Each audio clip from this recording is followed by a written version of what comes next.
టాలీవుడ్లో ప్రముఖుల మీద ఈడీ కొరడా జుల్పించింది. టాలీవుడ్లో ఉన్నటువంటి ప్రముఖ హీరోలు, కొంతమంది నటుల మీద, అలాగే సోషల్ మీడియా ఇన్ఫ్లుయెన్సర్ల మీద, యూట్యూబర్ల మీద ఈడీ కేసు నమోదు చేసింది. మొత్తంగా 29 మంది మీద ఈడీ కేసు నమోదు చేయడం జరిగింది.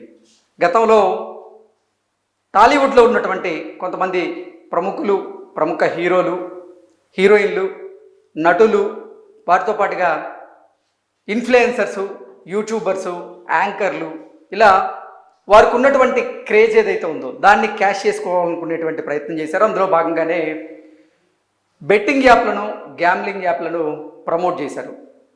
బెట్టింగ్ యాప్లను ప్రమోట్ చేయడం వల్ల అది సమాజం మీద చెడు ప్రభావాన్ని చూపించడం, దాని మీద కొంతమంది ఫైట్ చేయడం, ఆ ఫైట్ చేసినటువంటి నేపథ్యంలోనే మొత్తంగా 29 మంది మీద మియాపూర్ పోలీసులు అయితే కేసు నమోదు చేయడం జరిగింది. గతంలో మియాపూర్ పోలీసులు ఏ 29 మంది మీద అయితే కేసు నమోదు చేశారో వారి మీద ఇప్పుడు ఈడీ మనీ లాండరింగ్ చట్టం కింద చర్యలకు దిగింది. అందులో భాగంగానే టాలీవుడ్లో ఉన్నటువంటి ప్రముఖ హీరోలు అయినటువంటి రానా గారి మీద, విజయ్ దేవరకొండ గారి మీద, నిధి అగర్వాల్ మీద, ఇలా మరికొంతమంది ప్రముఖుల మీద కూడా ఇప్పుడు ఈడీ చర్యలకు దిగినటువంటి నేపథ్యంలో అసలు ఎవరెవరి మీద ఇప్పుడు ఈడీ కేసు నమోదు చేసింది అనేది ఒకసారి మనం పూర్తి స్థాయిలో విశ్లేషణ చేసుకునేటువంటి ప్రయత్నం చేద్దాం. టాలీవుడ్లో ఉన్నటువంటి ప్రముఖుల్లో రానా, విజయ్ దేవరకొండ, ప్రకాష్ రాజ్, మంచు లక్ష్మి, నిధి అగర్వాల్, అనన్య నాగల్ల, అలాగే యూట్యూబర్లు కమ్ యాంకర్ అయినటువంటి శ్రీముఖి మీద, శ్యామల గారి మీద, హర్ష సాయి మీద, సన్నీ యాదవ్ మీద, లోకల్ బాయ్ నాని మీద, ఇమ్రాన్ ఖాన్ మీద, ఇలా బెట్టింగ్ యాప్లను ఎవరైతే ప్రమోట్ చేసినటువంటి ఈ యూట్యూబర్లు కానీ, సోషల్ మీడియా ఇన్ఫ్లుయెన్సర్లు కానీ, అలాగే నటులు ఎవరైతే ఉన్నారో వారి మీద ఇప్పుడు మనీ లాండరింగ్ చట్టం కింద అయితే ఈడీ చర్యలకు దిగింది. వారి మీద కేసు నమోదు చేసింది. గతంలో మనం చూసుకున్నట్లయితే సజ్జనార్ గారు ఈ బెట్టింగ్ యాప్లను ప్రమోట్ చేయడాన్ని తప్పుబడుతూ పెద్ద ఎత్తున ఆయన ఒక ఉద్యమం అయితే తీసుకురావడం జరిగింది. దాంతోపాటుగా ప్రపంచ యాత్రికుడైనటువంటి నాన్వేష్ కూడా ఆయన బెట్టింగ్ యాప్లను ప్రమోట్ చేస్తున్న వారి మీద ఉక్కుపాదం మోపుతూ వారందరినీ కూడా సోషల్ మీడియాలో ఎండగట్టేటువంటి ప్రయత్నం చేశారు. అందులో భాగంగానే పోలీసుల దృష్టికి అది వెళ్ళడం, పోలీసులు కూడా మియాపూర్ పోలీసులు ప్రత్యేకంగా 29 మంది మీద కేసులు నమోదు చేసేయడం, ఆ 29 మందిని విచారణకి రమ్మని వారిని విచారించినటువంటి నేపథ్యంలో కొంత గ్యాప్ తర్వాత మాత్రం ఈరోజు ఈడీ ఆ 29 మంది మీద అయితే కేసులు నమోదు చేయడం జరిగింది. మనీ లాండరింగ్ చట్టం కింద ఆ 29 మంది మీద అయితే కేసులు నమోదు చేశారు. విజయ్ దేవరకొండ, అతనికి రెమ్యునరేషన్, పారితోషికం ఎక్కువగానే వస్తూ ఉంటుంది, కానీ అతను బెట్టింగ్ యాప్లను ప్రమోట్ చేయడం అవసరం అంటూ పెద్ద ఎత్తున నెటిజన్లు అయితే గతంలో అతని మీద మండిపడ్డారు. అలాగే రానా మంచి బ్యాక్గ్రౌండ్ ఉన్నటువంటి వ్యక్తి, ఆర్థికంగా ఉన్నతంగా ఉన్నటువంటి వ్యక్తి, అటువంటి వ్యక్తి సమాజం మీద చెడు ప్రభావం చూపించేలా బెట్టింగ్ యాప్లను ప్రమోట్ చేయడం అవసరమా, గ్యామ్లింగ్ యాప్లను ప్రమోట్ చేయడం అవసరం అంటే కూడా నెటిజన్లు అయితే రానా మీద కూడా విరుచుకుపడ్డారు. వీరిద్దరిది ఒక ఎత్తు అయితే ప్రకాష్ రాజ్, ఆయన సమాజానికి నేను ఒక మెసేజ్ ఇస్తూ ఉంటాను అంటూ పలు సందర్భాల్లో చెప్తూ ఉంటారు, మెసేజ్ ఇచ్చేలాగా ఆయన ప్రవర్తిస్తూ ఉంటారు. కానీ అతనే బెట్టింగ్ యాప్లను ప్రమోట్ చేయడం ఏంటి అంటూ కూడా కొంతమంది నెటిజన్లు ఆయన మీద కూడా విరుచుకుపడ్డారు. అంటే సొసైటీలో కానీ లేకపోతే ప్రభుత్వ వైఫల్యాలు ఏవైతే ఉంటాయో ఆ ప్రభుత్వ వైఫల్యాలను ఎండగట్టేటువంటి ప్రయత్నం ప్రకాష్ రాజ్ చేస్తూ ఉంటారు. అటువంటి ప్రకాష్ రాజ్ అసలు ఈ బెట్టింగ్ భూతాలని, ఈ బెట్టింగ్ యాప్లని ఎలా ప్రమోట్ చేస్తారంటూ కూడా నిజంగా 2 తెలుగు రాష్ట్రాలతో పాటుగా యావత్ దేశవ్యాప్తంగా ఆయన మీద అయితే నిరసనలు వ్యక్తం అయ్యాయి.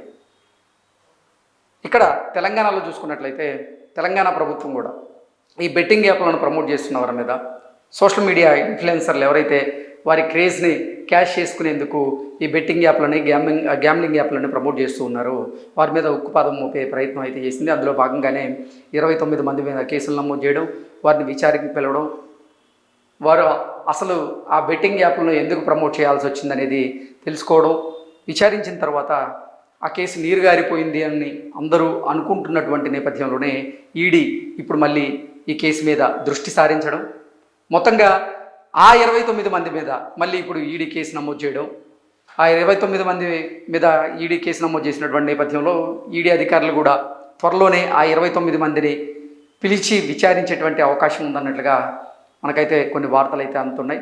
ఇక దగ్గుబాటి రానా మీద, మంచు లక్ష్మి మీద, విజయ్ దేవరకొండ మీద, అనన్య నాగళ్ళ మీద, నిధి అగర్వాల్ మీద, ఇక సోషల్ మీడియా ఇన్ఫ్లుయెన్సర్లకు వచ్చేసరికి హర్ష సాయి మీద, భయ్యా సన్నీ యాదవ్ మీద, లోకల్ బాయ్ నాని మీద, ఇమ్రాన్ ఖాన్ మీద, ఇలా సోషల్ మీడియాలో మొన్నటి వరకు ఎవరైతే రచ్చ చేసిన వాళ్ళు ఉన్నారో వాళ్ళందరి మీద కూడా ఈ బెట్టింగ్ యాప్లను ప్రమోట్ చేసిన వారు, అలాగే ఈ గ్యామ్లింగ్ యాప్లను ప్రమోట్ చేసిన వారు ఎవరైతే ఉన్నారో వారి మీద ఇప్పుడు ఈడీ కేసు నమోదు చేసింది కాబట్టి త్వరలో వాళ్ళని విచారణకు పిలిచేటువంటి అవకాశం ఉంది. ఏ పరిస్థితుల్లో వారు అసలు సమాజం మీద చెడు ప్రభావం చూపిస్తున్నటువంటి ఈ బెట్టింగ్ యాప్లను ప్రమోట్ చేయాల్సి వచ్చిందనేది తెలుసుకునేటువంటి అవకాశం ఉంది.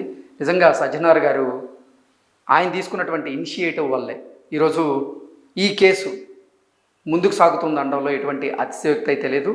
దీంట్లో నాన్ వేష్ పాత్ర కూడా బలంగా ఉంది. ఎందుకంటే ఆయన ప్రపంచ యాత్రికుడు, ప్రపంచం మొత్తం తిరుగుతూ కూడా వీడియోలు చేస్తూ ఈ మధ్య కాలంలో చూసుకున్నట్లయితే గత 2 నెలల నుంచి ఈ బెట్టింగ్ యాప్లను ప్రమోట్ చేస్తున్న వారు ఎవరైతే ఉన్నారో వారందరినీ సోషల్ మీడియా వేదికగా ఎండగట్టేటువంటి ప్రయత్నం చేశారు.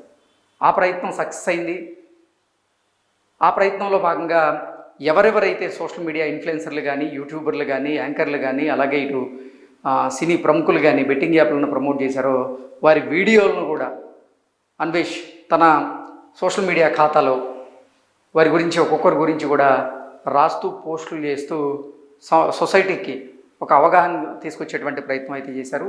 సజ్జనార్ గారు కూడా తను బలంగా ఈ కేసు మీద ఆయన దృష్టి సారించడం వల్ల, ఆయన చొరవ తీసుకోవడం వల్లే ఈ కేసు ముందుకు సాగడం, ఈడీ వరకు వెళ్ళడం, దీంట్లో మనీ లాండరింగ్ జరిగిందని ఈడీ భావించింది కాబట్టి మనీ లాండరింగ్ చట్టం కింద ఇప్పుడు ఈడీ అధికారులు ఈ 29 మంది మీద అయితే కేసులు నమోదు చేశారు. ఈ 29 మందిని ఎప్పుడు విచారణకు పిలుస్తారు, ఎక్కడ విచారణకు రమ్మంటారు అనేది పూర్తి స్థాయిలో మనకు సమాచారం అయితే లేదు. కానీ త్వరలోనే ఈడీ అధికారులు మాత్రం ఈ 29 మందిని విచారణకి పిలిచేటువంటి అవకాశం అయితే స్పష్టంగా కనిపిస్తుంది.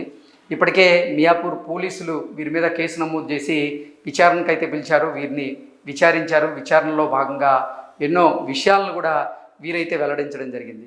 సో ఇప్పుడు ఈడీ అధికారులు మళ్ళీ వీళ్ళని కనుక విచారణకు పిలిస్తే ఆ విచారణలో వీరిచ్చేటువంటి సమాచారం ప్రకారంగా అసలు ఈ బెట్టింగ్ యాప్లను ప్రమోట్ చేయడం ద్వారా మనీ లాండరింగ్ జరిగిందా లేదా అనేది వాళ్ళు నిర్ధారణ చేసి ఆ తరువాత వీరి మీద చర్యలకు దిగేటువంటి అవకాశం అయితే స్పష్టంగా కనపడుతున్నట్లుగా మనం విశ్లేషణ చేసుకోవచ్చు.